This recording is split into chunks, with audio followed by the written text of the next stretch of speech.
Hey, greetings and salutations, everybody. Welcome back. Yeah. So, how's things going? How are people doing? You guys hear my 5-star security alarms going off? Yeah. I tell people anytime, when they're like, "I want to get a dog." Yeah. If you want your house to have like peace and quiet, don't get a Chihuahua because they're loud. They're loud as hell. Anyways, yeah, so we have some things to talk about in today's podcast. Basically, I'm just going to be talking a little bit about Boost Mobile's $25 unlimited plan, and they say that it's forever. A lot of back and forth speculations, controversies over that, so I'm just going to kind of address that and also pretty much get your guys' opinion. Should I pull the trigger on that plan? I am going to talk a little bit about Visible as well. Didn't name that on the title, so that's why I say, look, you always want to come locked in and ready for these podcasts that I throw at you, because you just never know exactly what I'm going to be talking about completely in each episode. So I'm going to talk about my experience with Visible again, just kind of give an update on that. And we're going to talk the Pixel 6. With all the hype of the Pixel 6a and everybody releasing videos about the Pixel 6a, they do comparisons with the 6a and the 6 Pro. I don't see a lot of comparisons between the 6a and the 6. And yeah, so we'll kind of dive into that. And then I got a message. And then also we will we'll talk about the Google Duo and Google Meets combining. So we'll talk a little bit about that. I will always have time to talk to you. I love spending time with friends.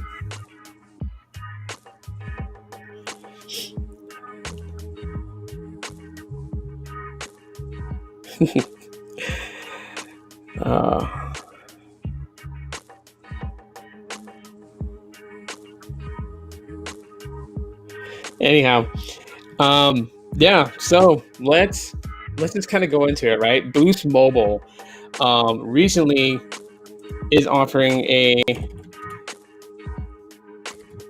plan, $25. And this plan is just it's good. And this is the reason why I'm going to be talking about Visible, because Visible kind of correlates with this plan. All right, so let's just go ahead and share this so you guys can see for yourselves. Let me add it here to the screen. And there we have it. Boost Mobile, right? Look that way. Online, $25 a month. Okay. So I'm just gonna kind of click on it just to kind of go more deeper into the. And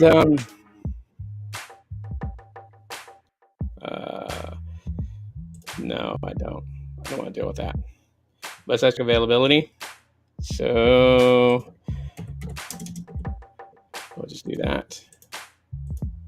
And yeah.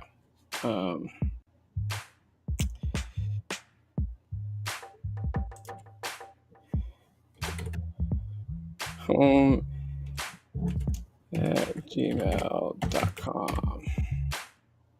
I'll put 2 M's there. All right, let's check availability.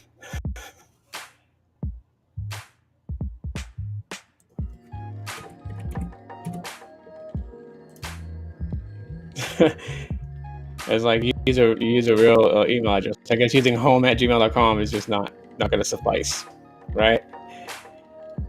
So, anyways, yeah, we're just kind of waiting on it to load up all the info. Mess at the same time.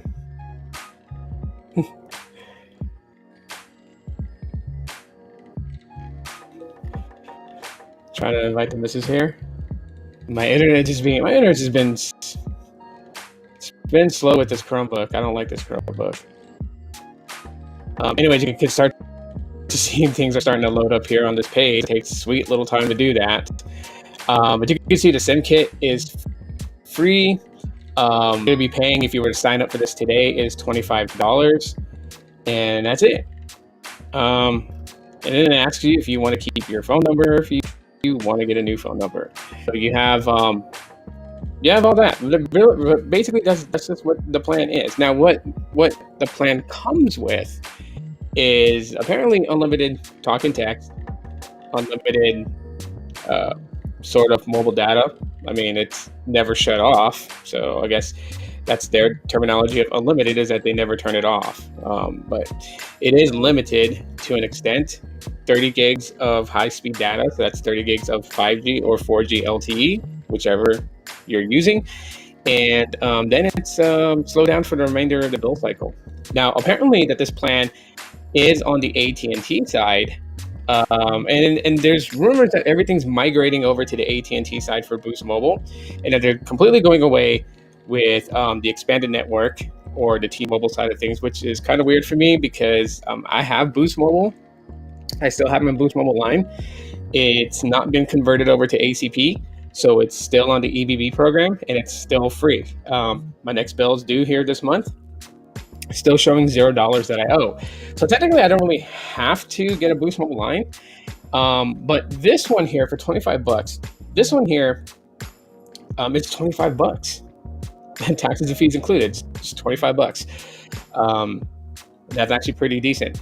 Now, there are some cool things about this, but like I said, I've also been using Visible Wireless, and Visible Wireless is $40 a month, unlimited everything. Downside to Visible by Verizon, actually, let's call it Visible by Verizon, that's what they're known as now, is the downside to it is that it's lower priority access compared to like Verizon Prepaid and Verizon and US Mobile. But if you connect with a party pay, which is almost easy to do nowadays, I mean, you literally launch the Visible app, and once you create your account and everything, and you've signed up, whether you choose to do eSIM or you choose to do physical SIM, which you have to then wait for the SIM card to be mailed to you, once you get in there, you have the ability to start earning rewards by sharing your referral code. And you also get to join a party or create a party of your own, depending on what you choose to do.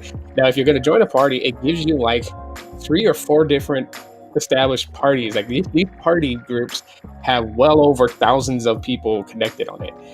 And, once you click that, you're in like Flynn, you're billed $25 a month. And so that's where you get the $25 a month for Visible. You get it from that. And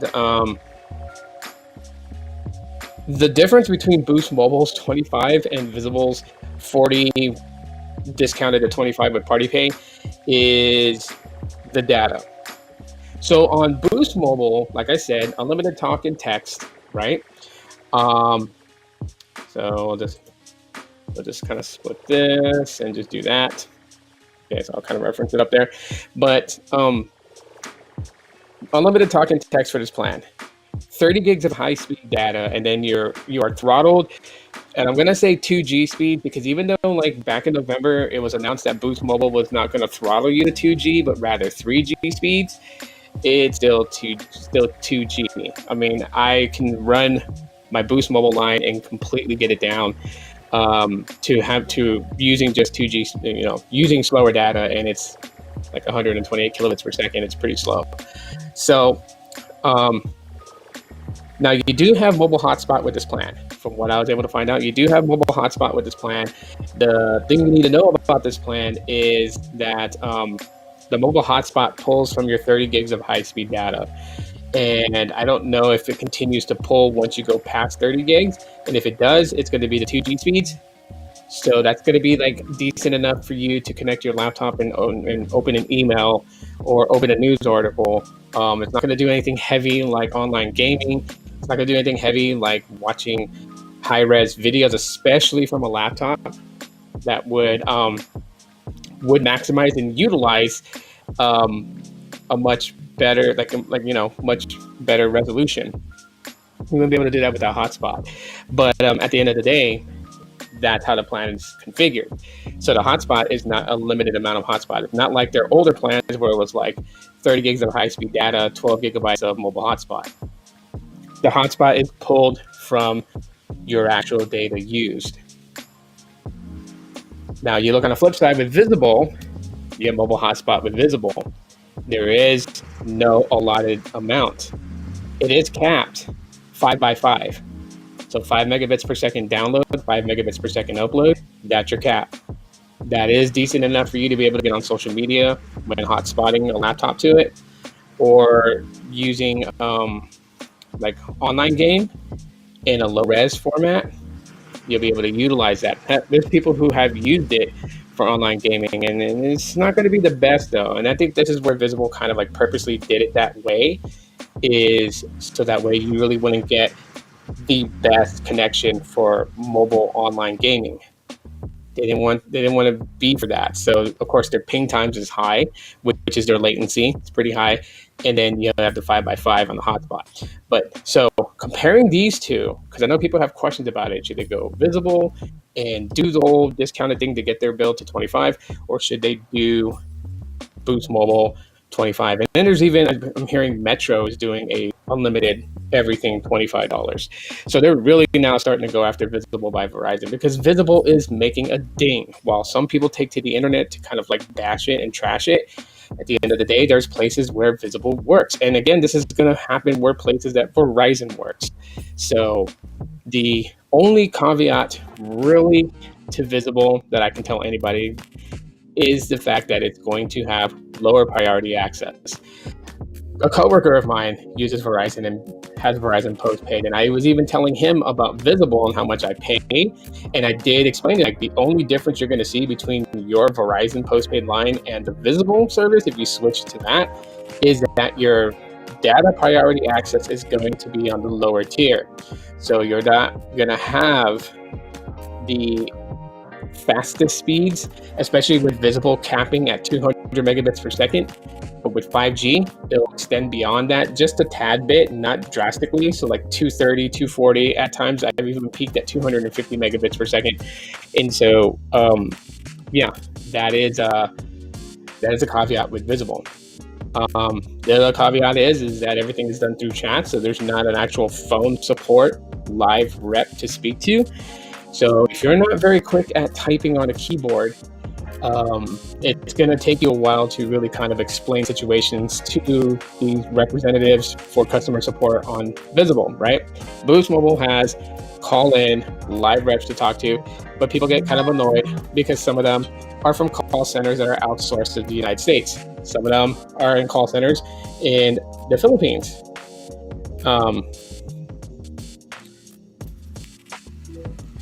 So, and you know, while I know that people get kind of frustrated because there is a language barrier, it's, I don't know, just a kind of a side note on that whole aspect of Filipino customer service reps for Boost Mobile. So there's people today who talk about that they want unity, they want to respect other people, but then how far does that respect go when you kind of take to Reddit to kind of bash people from another country?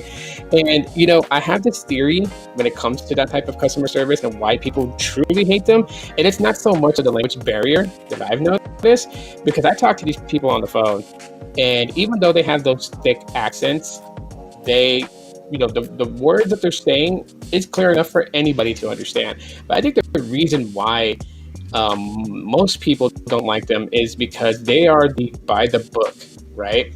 Since they're in the Philippines and they know they can't be touched, you can't go and seek them out if you're so angry at them. There's not a call center for you here in the United States to find them at.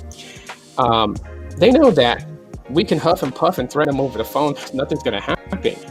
But the thing about them is that they don't really have any social skills in that way to show empathy on a phone conversation with a customer. They don't. They're by the book. I think that's why people hate them the most. But anyways, that was a side note. Hashtag ADHD moments if you made it this far into the live stream. So, but okay.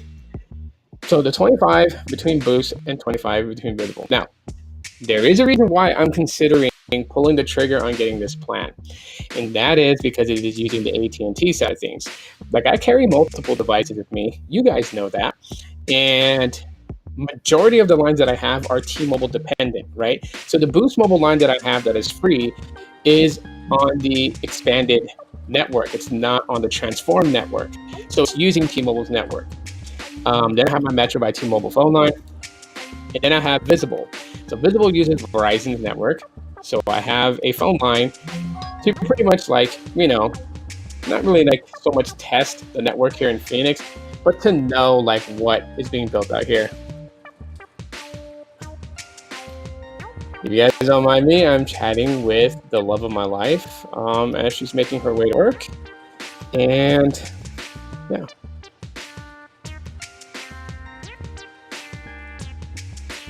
Hopefully she's watching too. Tell her to come watch. But yeah, so it would be cool to pull the trigger on this $25 plan, get a SIM card from Boost Mobile, and be able. And I wonder, well, yeah, they're gonna have to send it to you because most of the time activating with Transformed Boost Mobile requires them to mail you a SIM kit. I have not really found a like Walmart or Target that has them, but I'm pretty sure if there's specific stores here in Phoenix that can activate on the Transform side, then they should have the SIM cards in store. You just have to go in and buy it. This way, having it mailed to you doesn't cost you anything to ship it, and the SIM kit is totally free. It's $0 for it. So the only thing you're paying if you were to order this way is just the $25 to start your plan.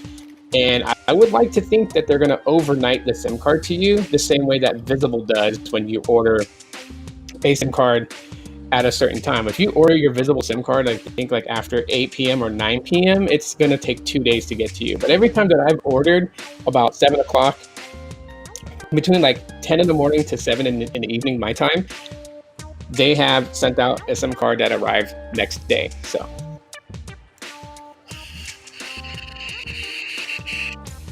But yeah, you guys let me know. Comment in the comments if you guys feel like that I should pull the trigger on this, and if you guys think so, then maybe at the end of this month, if the promo is still good, maybe I will pull the trigger on it. Who knows? But okay, let me just kind of take this out of the equation. All right, so kind of switching tracks here. Let me grab it real quick.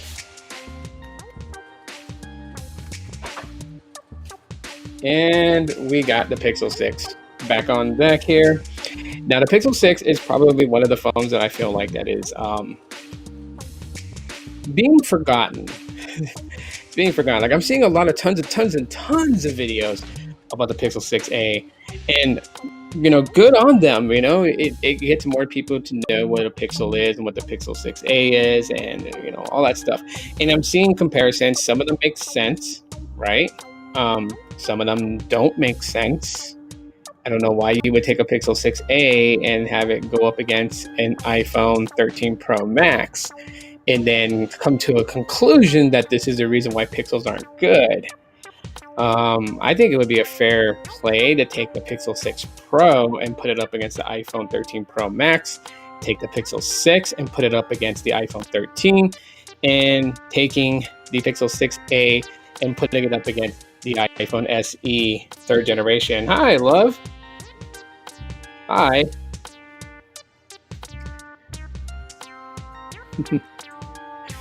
I assume that you have your earbuds in so you can listen. But yeah, so one of the comparisons that I'm not really seeing too much of is the 6 versus the 6a. And it's not so much to say like which one is better than the other one, because I'm going to tell people right now, spec-wise, the 6a and the 6 don't have anything too far apart from each other.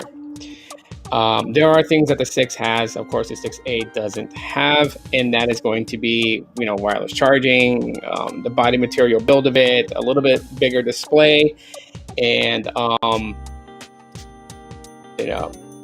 yeah, it's not I think this has a bit more RAM than the 6a. But other than that, I mean, there's not gonna be anything really drastically different. the camera sensors is where you're going to find the biggest difference, right? Because you have the Sony IMX363 that's in the Pixel 6a, that is a 12.2 wide angle shooter. You got a Samsung sensor in the Pixel 6, which is a 50 megapixel sensor. So that is where you're going to kind of see the differences. But both of them have the Tensor chip in them. There's not like a mid-level chip from Google Tensor. It's the same chip.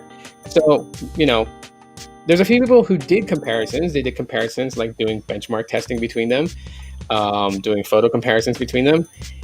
And those are pretty cool. But the value in the Pixel 6, I think, is what I'm getting to of it being kind of forgotten. Okay, you gotta remember, like, when the Made by Google event happened last year, and they initially announced the Pixel 6 and the 6 Pro, and you can tell when Google was ready to kind of like get the info out about it, because they led off with the pricing of the Pixel 6, $599, right? $699 for the millimeter wave version. So $599, it's not bad. It's not bad. And then Google recently ran a deal selling the Pixel 6 unlocked for $499. That's a $50 difference from the Pixel 6a. I don't think that pricing is still running anymore. I think it's back at being $599. So, I mean, it's still a $150 difference. But there is some subtle difference that you get for $150 more. And so does that make the Pixel 6 less attractive compared to the 6a, that the 6a is for $449? Well, let's see what you're getting for $150 more. Again, I mentioned the camera, a 50 megapixel camera sensor. Now, Google can do some work with initial updates later on to kind of correct some of the imperfections that the camera sensor is doing, because there are some photos that I take that just seem a little bit like, this is not what the Pixel was known for type photos. And it just has to do with just a lot of the things that kind of like went down. Now, I'm not here to make excuses for the Google Pixel 6 and say it was rushed or it wasn't rushed or any of that stuff. All I know is that Pixels get better over time. So I am expecting the Pixel 6 to get better over time. So much that I'm not hurting to run out and get the 6a, and I'm not hurting to run and get the Pixel 7. I eventually will get the 7, maybe directly end of this year, maybe the beginning of next year. If there's some sort of deal, I definitely want to go for it. So I don't want to miss out on it. But the Pixel 6 suffices. I'm using it, and it's still smooth. Android 13 beta 4.1 is pretty solid on it. We're really close to the initial launch of Android 13. It wouldn't surprise me if in the next 2 weeks it's officially launched. So just kind of spitballing there.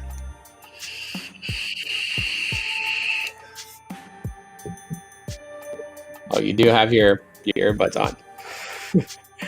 Yeah, you don't want everyone around you to hear me like geeking out on tech and whatnot. So, but anyhow, yeah. So let's see some more. Like, I'm gonna ask my friends who have the Pixel 6a and the Pixel 6, but do more of an extensive comparison so a lot of people can really see what they're going to get if they opt to go $150 less with the 6a, or if they opt to go $150 more with the Pixel 6. Like, I think people are interested in that, knowing that comparison.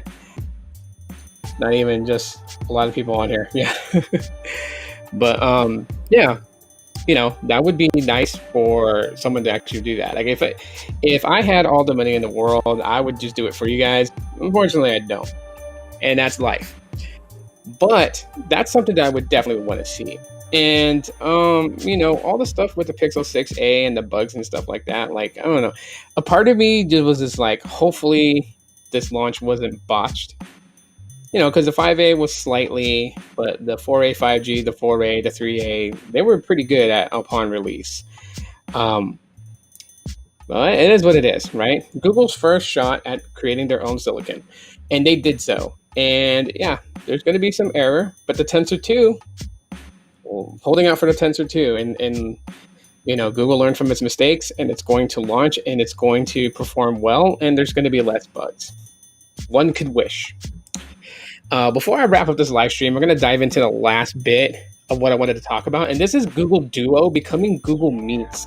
And Meets the original Google Meets, aka Google, what the hell is it called, Hangouts Video or Hangouts Meets, or basically video calling. That original app is going away. So here's how it's going to play out. And I made a short little clip that kind of went through all the info you needed to know to understand exactly what's going to happen. But I'm going to explain it in this one because there's a lot of rumors and stuff like that. And I'm going to debunk those rumors right now. So Google Duo, the app itself, isn't going anywhere. It is being rebranded as Google Meets. And the current Google Meets that we have, which is Google's version of Zoom, is getting canned. That is going to the Google graveyard. So let's kind of take a moment of silence for the original Google Meets. And we're back, because it's going to the Google graveyard. Duo isn't going anywhere. Gotta get back in. My phone was... Oh, okay. Yeah, that tends to happen, especially when you're traveling and whatnot. So certain areas, the signals are going to get kind of like a little weak, babe, but it's okay. So Duo is going to become Meets. It's going to get the icon. So the Duo icon is going to change, and it's going to get the icon that the current Google Meets has. It's keeping every bit of functionality that Google Duo has, and that most people who've used Google Duo know about and love. Okay, Duo is the direct competitor to FaceTime. It really is. And a lot of people were like, I prefer Google Meets because it's encrypted. Let me debunk that whole thing of Duo not being encrypted. Google Duo is end-to-end encrypted video phone calls. It is centered around video calls. Okay, Google Meets has always been about I just activated the assistant. There's got to be a better way for this to work with the hot words or something like that. But anyways, Meets is the competitor to Zoom. It is that's what it's for. Video meetings, video conferencing. Duo is video calling. And so what Google is doing, which at the beginning I was kind of against it, because when they said that they wanted to keep Meets and do away with Duo, I was thinking they were going to can the entire Duo app. I am happy to know that that's not what's happening. Duo is just getting rebranded as Meets. And every bit of functionality in the current Google Meets app is being transitioned over to Duo in a series of app updates. So for the rest of this year, Duo is going to have a lot of app updates, probably once a month, maybe twice a month, who knows? But you'll start seeing that it's going to get more updates than usual, and that's because they're integrating a lot of Meets features into Duo. And they gave a quick look at how the interface is going to look for Duo, which if you watch my video that talks about it, you will see how it looks. It pretty much, the interface looks the same. You have the Duo interface. It has a preview window of video feed coming from the selfie cam, but now you're going to have two options side by side with each other. So, the left, right.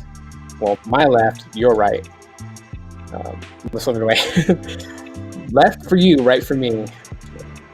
Whatever. Mirror video feed. But anyway, to the left and to the right, there's going to be options. One is just a person-to-person or group call. The other one is a meeting. So you can start a group call or just start a video call. The other one is you start a meeting or you join a meeting. And that will determine which one you're in. Now, the group aspect of Duo still remains, and I believe it's 10 people that you can have. It's between 6 and 10 that you can have in a group video call.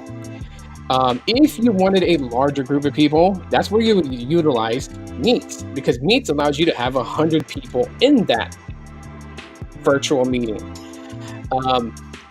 And it's kind of cool to consolidate everything. This is one of those times where I'm happy that they are consolidating and they're going to do away with Meets, the current one that we have, in favor of Duo and just rebrand that as Meets. The last time they did something like this was when we still have Gmail, and then we had Inbox by Gmail. And I preferred to use Inbox by Gmail because it really, really, really organized your emails.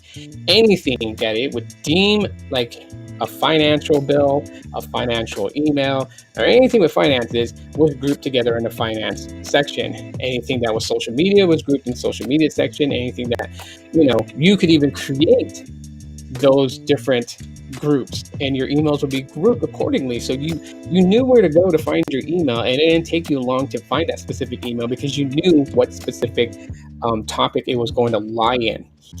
And I really liked Inbox by Gmail. I mean, it was my favorite app for emails. But then they were like, oh, we're going to incorporate the features from Inbox into the original Gmail app. And all they really did was just kind of group it in there for like social media and spam and, just your regular inbox, right? It's not grouped accordingly. So like I have to go through my entire Gmail feed just to find something. If it's like, communication with an upcoming job interview, if it's like communication with an order from Amazon, you have to find it. It's not grouped accordingly. And so I was kind of afraid that with this integration or this migration, migrating both apps together, I thought that it was going to be in favor of just like using the Meets style, because Meets is good for like having group conversations, especially if it's going to be about 100 people in there. The dynamic and the feel of the user interface is what people feel without realizing they're feeling, right? So if you were to open Duo right now and video call a friend, right, it's going to feel more personable. You and me talking, right? Whereas in this live stream you're watching right now, it does not feel personable because you know that other people are watching. And it's me just basically talking here. Now, had I had the windows all opened up for every one of you to be a part of this broadcast, then everyone would see you, right? It's not personable. So there is a level of feeling you get when you use Duo and when you use Meets. And I was thinking they were going to go in favor of Meets, and they're not going to. They're going in favor of Duo. So the prime core function of the app is everything that Google Duo is. And it's now integrating the virtual meeting aspect from Meet into Duo, doing away with the Meet app, sending that puppy to the graveyard, and then rebranding Duo by the end of this year as Meet. It's one of those times. So technically you can say the name Duo will join its brother, right? Because we received Duo the same time we received Allo, which I still miss Allo. Allo is probably one of the most awesome chat apps that Google has ever released. And I know they integrated the stickers and everything from Allo into Google Messages, which is our current native RCS SMS application on Android. But man, oh man, did I really like Duo. And I thought they could have integrated more things from Allo into Google Messages, and then Allo wouldn't have been messed, right? Like the ability to have a background in your message thread. So like Allo was very, very similar to Telegram. I don't know if you guys ever use Telegram, but Telegram allows you to customize your messaging feed, whether it's a group message or if it's just a person-to-person messaging thread. You can throw a background on there just to kind of liven it up. And Google Messages, if they got that from Allo, it would have been awesome. Well, one of the things I do miss from Google Messages is the ability to color assign a specific thread, right? Like my love right here in the chat, me and her, we use Google Messages, we text a lot or use RCS messaging a lot. I would love to be able to label her thread with her favorite color, pink, because then all her chat bubbles will be pink, right? I like red. She can label mine as red on her end, and I can label everybody else's compared to like what their favorite color is. If I know someone loves green, theirs will be green. Like what they had back in the day. Some things they took away just didn't make sense at all whatsoever. And you know what? Let it be toggled, because if some people like the way that the current Google Message app is right now, then they can just toggle that feature off, or have it default off and have it, if you want to customize color coordinate your threads to the people that you're chatting with, have that feature toggled where you toggle it on if you want to use it, and have it off as default. I wouldn't mind, but there are some things, because we use our apps, right? We are creatures of habit, and we have broken into a new era today. And in today, we use our smartphones for a lot of things. The smartphone has become the extension, the satellite extension to the human body. And so we use it quite frequently. So our interactions with the user interface of these applications that we're using does actually matter. It matters a great deal. This is the reason why that some people will use something and they won't. Like, I could suggest people like, hey, you know what? I've been using this social platform called Minds. It's kind of like YouTube, crossover with Instagram, crossover with Snapchat. I can tell a lot of people to go and check it out. Some people have, and they've stopped using it after a week. Why? Because the user interface to that application isn't gravitating, it isn't pulling people that way. And that's where people lose interest. So at the end of the day, Duo isn't going anywhere. Meet, all the features of Meet will join into Duo. And if you're going to sit there and say, oh, no, that's going to suck because there's no protection with Duo. Duo is end-to-end encrypted the same way Meet is. Dig deep. I will tell anybody. I'm not going to tell you where. You find it yourself if you really want to know that answer, but dig deep. You will find Duo is end-to-end encrypted. Is end-to-end encrypted the same way that Google Messages and RCS messaging is end-to-end encrypted. If you don't know what encrypted is, it means that the connection between the two and the information sent is protected security-wise. Think of it like this. You're sending a tiny paper boat through a garden hose. The garden hose itself is the encryption. You can't see the boat going. You can't tell if it made it to the other end of the hose. You just know that it went through there and it was a secure access from point A to point B, and vice versa. That's what encryption is. It's protection that no one just snags your information and is able to view it, right? All right, everybody, thanks so much for coming in and checking out this podcast. Pretty short today, kind of how I wanted it to be. And yeah, I'm going to enjoy the rest of my day off. If you guys have any other questions about the migration of Meets over to Duo or the Pixel 6, if you got anything to speak about that, or even the $25 Boost mobile plan, if you think I should pull the trigger on that and grab that plan to check out, let me know in the comment section. Thanks so much for watching. Y'all have been great. And I'll see you guys on Saturday. But until then, stay loose, as always.